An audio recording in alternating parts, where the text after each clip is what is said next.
ایک بادشاہ اپنی رعایا کا بے حد خیال رکھتا تھا۔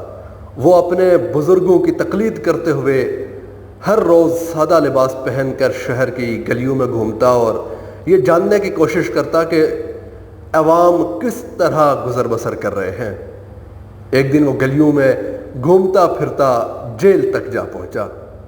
جب وہ جیل تک پہنچا تو اس نے دیکھا کہ سپاہی کسی مجرم کو گھسیٹ کر جیل میں ڈال رہے ہیں۔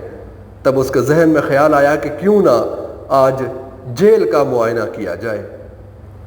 یہ سوچ کر وہ جیل کے قریب گیا تو سپاہیوں نے اسے پہچان لیا اور تعظیم سے اپنے سر جھکا لیے۔ بادشاہ نے کہا کہ مجھے جیل کا اندر سے معائنہ کرنا ہے۔ جب بادشاہ جیل کے اندر گیا تو ہر ایک قیدی سے باری باری اس نے سوالات کیے۔ کسی بھی قیدی نے یہ نہیں کہا کہ وہ مجرم ہے، سب نے یہی کہا کہ وہ بے قصور ہیں اور ان پر الزامات لگا کر جیل میں ڈالا گیا ہے۔ ایک قیدی سے اس نے پوچھا کہ تمہیں کس جرم میں گرفتار کیا گیا ہے؟ تو اس نے کہا کہ میں نے زندگی میں کبھی کوئی جرم نہیں کیا، لیکن مجھے چوری کے الزام میں گرفتار کیا گیا ہے۔ اس طرح بادشاہ نے باری باری تمام قیدیوں سے پوچھے۔ سب نے روتے ہوئے بادشاہ سے کہا کہ ہم بے قصور ہیں، ہم نے کوئی جرم نہیں کیا۔ تمام قیدی بادشاہ کو رو دھو کر یہ یقین دلانے کی کوشش کرتے رہے کہ وہ بے گناہ ہے۔ بادشاہ سلامت سب کی باتیں سنتے رہے اور مسکراتے رہے۔ اتنے میں بادشاہ کی نظر ایک ایسے قیدی پر پڑی جو سر جھکائے الگ بیٹھا تھا۔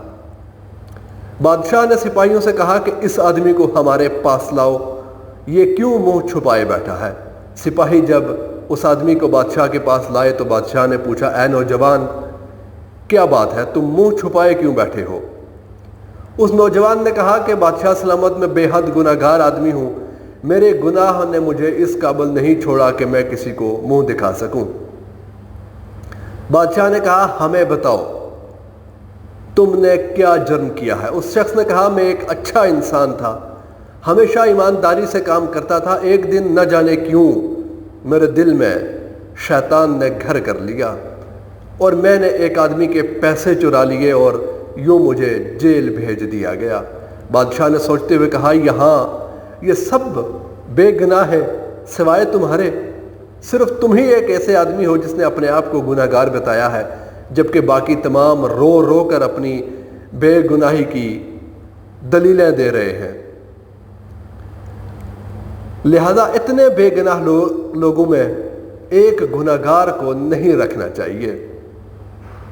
یہ سوچ کر بادشاہ نے سپاہیوں کو حکم دیا کہ اس شخص کو رہا کیا جائے، کیونکہ جیل میں جتنے بھی قیدی ہیں وہ سب یہ کہہ رہے ہیں کہ وہ بے گناہ ہے اور یہ کہہ رہا ہے کہ میں گناہ گار ہوں۔ لہذا اتنے گناہ گاروں میں اتنے زیادہ بے گناہوں میں ایک گناہ گار کو نہیں رکھنا چاہیے، لہذا اسے رہا کر دیا جائے۔ کچھ عرصے بعد بادشاہ پھر جیل کا معائنہ کرنے آیا اور باری باری قیدیوں سے ملاقات کی۔ اس دفعہ ہر قیدی نے بادشاہ کو اپنے جرم کی تفصیل سنائی۔ بادشاہ نے یہ سننے کے بعد حکم جاری کیا کہ یہ لوگ واقعی گناہ گار ہیں، انہیں ابھی تک شرمندگی کا احساس نہیں، یہ بڑے فخر سے اپنے جرائم کی کہانی مزے لے لے کر سنا رہے ہیں، لہٰذا ان کی سزا مزید بڑھا دی جائے۔ یہ سن کر وہ لوگ بے حد حیران ہوئے اور بادشاہ کے جانے کے بعد اس کے وزیر سے پوچھنے لگے کہ جب اس شخص نے اپنے گناہ کا اعتراف کیا تھا تو بادشاہ نے اسے چھوڑ دیا تھا، لیکن جب ہم نے گناہ کا اعتراف کیا تو بادشاہ نے ہمیں مزید سزا سنا دی، ایسا کیوں؟ یہ سن کر بادشاہ کا وزیر، جو بادشاہ کے مزاج کو سمجھتا تھا، کہنے لگا، پہلے آدمی کو اس لیے چھوڑا گیا کیونکہ اس نے نہ صرف جرم کا اعتراف کیا بلکہ اس نے شرمندگی بھی دکھائی۔ اس نے جب اعتراف کیا اپنے جرم کا تو یہ بات واضح ہو رہی تھی کہ وہ اپنے کیے پر نادم ہے، وہ اپنے کیے پر شرمندہ ہے، اس لیے اسے چھوڑ دیا گیا۔ وہ اپنے کیے پہ نادم تھا، لیکن تم لوگوں نے پہلی دفعہ بادشاہ کو اپنی بے گناہی کی کہانی اس لیے سنائی تاکہ وہ تمہیں آزاد کر دے، اور جس شخص کو چھوڑا گیا تھا اس نے اپنی کہانی آزاد ہونے کے لیے نہیں سنائی تھی۔